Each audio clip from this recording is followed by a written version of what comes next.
Shut up and sit down.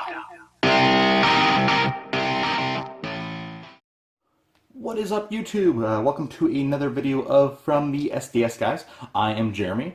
This is a haul video of the comic books and other items that I got from the 2017 Phoenix Fan Fest.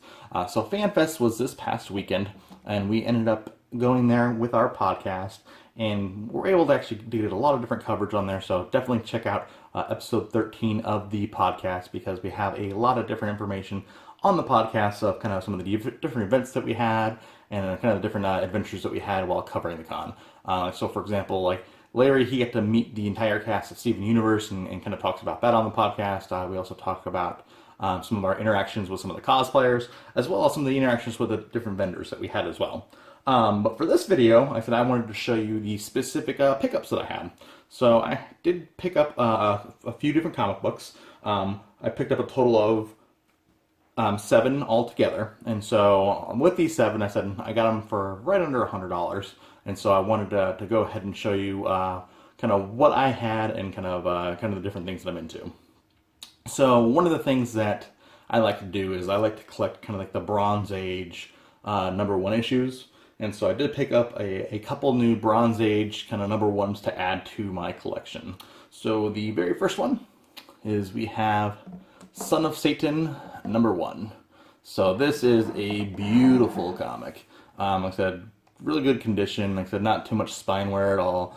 For the age of it, it's probably maybe a very fine minus to maybe a fine plus. So overall, like I said, great issue.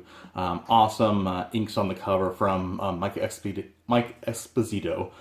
So very, very, that's why the colors are, really, really pop on that cover. So Son of Satan #1 was one of the very first pickups that I had. So the second #1 that I had was another kind of iconic issue, which was Iron Fist #1.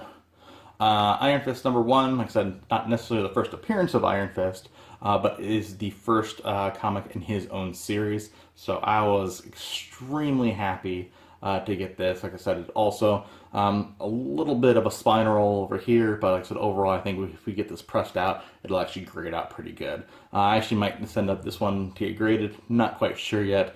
Depends on kind of what I have else in the pipeline as well. So Iron Fist #1 was another one that I got. Moving on to not necessarily a #1, but a iconic art cover. We have Avengers 100. I've been looking for a decent copy of this, that basically where the covers were still bright and where the colors kind of popped out still. Like I said, there's a slight roll, as you can see here, but overall, for what I paid for this book, like I said, 100% completely worth it. So all the books that I'm showing you, like I said, all together, like I said, $100 combined for all these books together. So once you see kind of some of the next couple books I'm going to be showing you, you'll kind of figure out why the price was the way it was. But like I said, I think it still was an overall good deal. So I kind of like Barry Smith art on the front with all the different Avengers here. Like I said, I'm very, very pleased with this pickup. Next, not necessarily the first appearance of Moon Knight, but the first in his own series. So there's a Marvel Spotlight where Moon Knight comes into place at as well. But like I said, I ordered the Moon Knight Funko Pops. I kind of want to create a whole Moon Knight display, and so I have the Marvel Spotlight. Now I have this to add to the collection as well. Really good condition. For the premiere show of Moon Knight, basically in his own series. So I kind of really like how basically the kind of the iconic Moon Knight image on this cover. Like I said, premiere issue #1. Like I said, not necessarily. Like I said, this is maybe late Bronze Age going into Copper Age. Like I said, I don't see it as being like a super iconic book, but it's definitely a nice one to add to the collection, especially if you're a Moon Knight fan. So, next book I picked up. Honestly, this doesn't have any significance whatsoever. It was just an older Justice League book that was in fairly good condition, and it's like I said, it's got everyone on the cover. Like I said, the colors here on this book, just like that, it just made it pop a little bit, and it's in really good condition.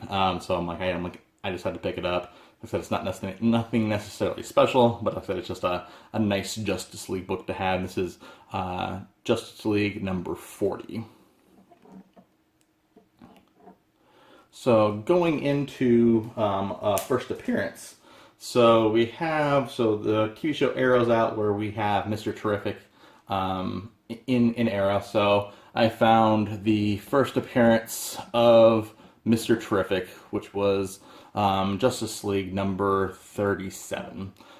So he's actually on the cover right here. So this is basically when the Justice League does work with the Justice Society, and then Mr. Terrific is part of the Justice Society of America. So very awesome cover. Like I said, first Silver Age appearance of Mr. Terrific. So I had to pick that up. Then the last book I have, probably the best book out of the bunch, and this is kind of what I bundled together with the rest of these books. So was, like I said, just something that's of a movie that's coming out, something that was in okay shape, better shape than what I was actually looking for originally. But we have Fantastic Four, number 52, the first appearance of the Black Panther. So there's a couple creases on the cover, but overall, like I said, it's actually not in too bad a shape, especially considering that all these books, like I said, combined together, like I said, I paid about $100 for. Like I said, it's nice just to have, like I said, the first appearance of Black Panther to add to the collection. Like I said, and the majority of the art, like I said, it's still there. Like I said, there's a couple creases, stuff that may even look better once it's actually pressed. It's one of those things where I'm happy to have this book as part of my collection. Then the last thing that I ended up picking up was actually a custom commission sketch. We talked about it on the podcast, and what we did was I ended up picking up this guy, which is a drawing of Spider-Man with basically with one of my dogs. So this artist is Jim Hanna. He actually has done work for Marvel in the past. He does work for IDW. So basically, I'm like, you know what? Can you draw Spider-Man? But can I show him a picture of my dog? I'm like, can you add my dog into it? So that's one of my dogs into the picture of Spider-Man. Awesome deal I got on this. Like I said, he did this, at a very good deal, just because I think he kind of found it enjoyable to actually draw the dog with Spider-Man. So kind of an odd thing that I had him do. But like I said, I am happy to add this to my custom commissions of Spider-Man. If you like this video and want to see some more haul videos, definitely feel free to hit that like button and hit that subscribe button. But for now, this is Jeremy from the STS Guys, signing out.